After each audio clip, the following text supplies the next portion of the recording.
Love and happiness.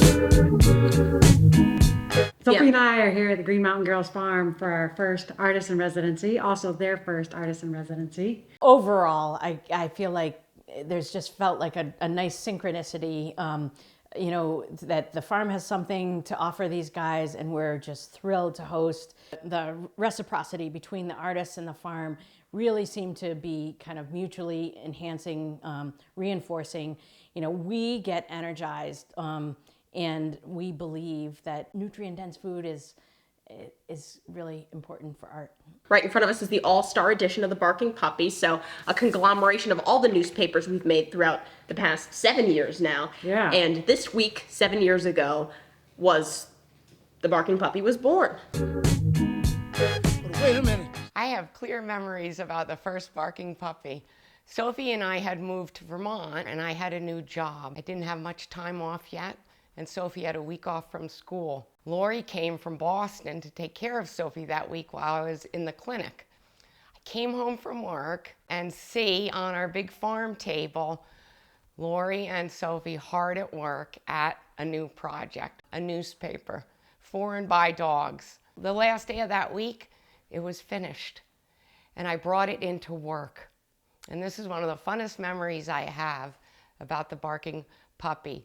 The clinic and everybody at the clinic loved it, especially the patients. Sophie came in one weekend with a pile of them because we were busy Xeroxing them and sold them. Most of my conversations with my patients that week were about their dogs, about their cats, about their wonderful stories of their home, and about some of the issues brought up in the Barking Puppy. So this is our new front page all-star edition, including Rudy's cat burglar is a dog idea. The word cat burglar, I was like, well, it'd be funny if it was a dog, but it'd be even funnier if it was a pug because they cannot be quiet to save their lives. And we have the classic Pug Reports owner is missing.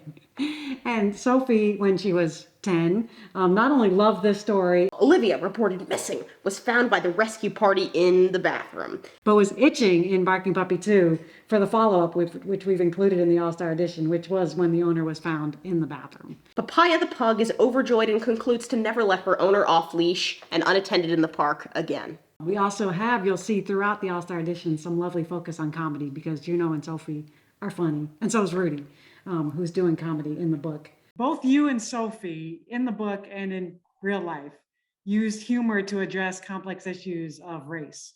And Yes.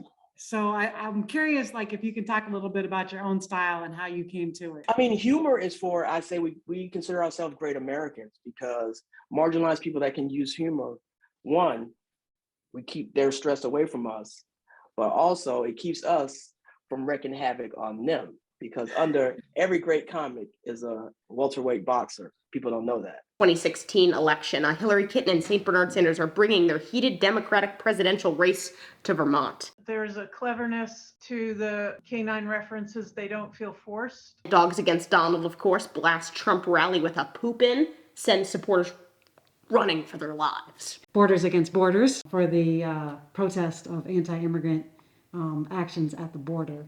You were our first guest writer for the Barking Puppy. You contributed an insightful piece on the anti-immigrant crisis and the dog protests at the border. Can you talk a little bit about what it was like getting a front page article in the Barking Puppy?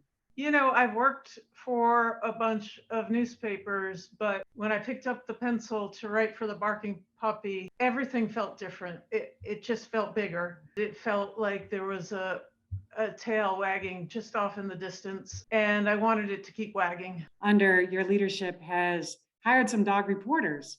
And so we'd love to hear, I know Ramona the Reporter, you had great success at the Times. If there's other dog reporters you'd like to shout out, or just how they've changed the vibe in the newsroom. Well, Ramona was really, in so many ways, a pioneer. You know, when I look back on it, it's kind of painful to see the barriers that were really there for dogs, and just the grief that Ramona took initially. I don't want to get emotional, but I felt like it was really unfair. And she didn't let it affect her work because that's not who she is. Ramona really, you know, kind of knocked down the gate and opened up the door for so many people and for so many dogs. It just feels different when you walk through a newsroom and you can hear the panting of dog reporters who really want a story. This is the Street Buffet travel guide. So, dogs traveling the country on vacation can get the most out of their trips. Probably the best piece of artwork we've created for the Barking Puppy. We love our, basically our station wagon / limo of dogs enjoying the road trip. Back flap here, not only the publishing information, the Good Dog Press, but a little copyright information, and also please refrain from chewing or eating this book. This was the first time for the Barking Puppy we could give ourselves a full page for Dog on the Street. What's your favorite thing to find at the Street Buffet? I like anything under the car. It has that yummy smoky flavor. Great drawings of the authors in there and some highlights of some barbecue spots in the South, some seafood spots in Cape Cod. Barking Puppy is really service-minded, in everything from advertisements to advice. I feel like the Times really hasn't fulfilled that role with the potency and the sense of mission that the Barking Puppy brings to it. So I feel like that's something that I've really tried to spread in the newsroom. We've also created a Barking Puppy board game called Street Buffet Go Puppy, which includes different foods you can find on the street and eat as a dog. So we have curly fries, chicken bones, pizza crust. We played Street Buffet Go Puppy this week. That was a lot of fun. From the game, we got our official Barking Puppy logo. Love and happiness. Time for something fun for dogs. Oh, everyone's in. Make it a deluxe doggy dessert dish. First layer, kibble. Fence build. Now we've got our cheese layer. You sprinkle like so. Just a little bit right on the top, Cheese. Cheese. Somebody say cheese. Somebody say cheese. And you squash that into the middle like so, almost as the centerpiece of color. And now is when we layer the meat about. Because of course, we all know the meat is, everything is appreciated in here, but the meat is the big money. So we have to disperse it to not lose the element of surprise and mystery. It's all about the color, I'm telling you. Wow. And now the final step, a nice piece of the doggy donut right up in the middle, right in the middle of the pumpkin for the ultimate presentation. What do you think? Oh, Sophie, we might have to do a cooking show next. You're right. That's the next Barking Puppy product. We just came up with it. My goodness.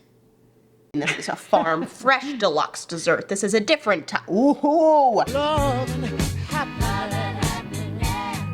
Be good to me, and I'll be good to you. We'll be together.